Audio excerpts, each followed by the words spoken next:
কুষ্টিয়ার ভেড়ামারা উপজেলা হাজী কল্যাণ পরিষদের উদ্যোগে শনিবার দোয়া ও ইফতার মাহফিলের আয়োজন করা হয়। কুষ্টিয়া ভেড়ামারা থেকে সাইফুল ইসলামের প্রতিবেদনে দেখুন বিস্তারিত।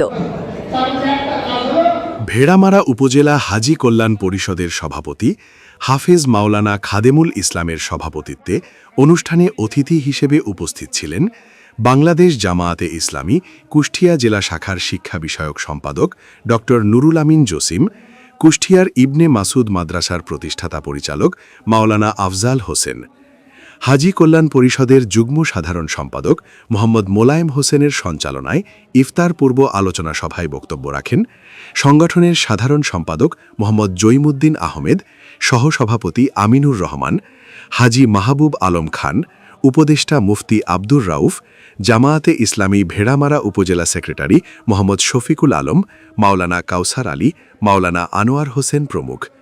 ইফতার মাহফিলে হাজী কল্যাণ পরিষদের সদস্যবৃন্দ, সংবাদকর্মী ও গণ্যমান্য ব্যক্তিবর্গ উপস্থিত ছিলেন।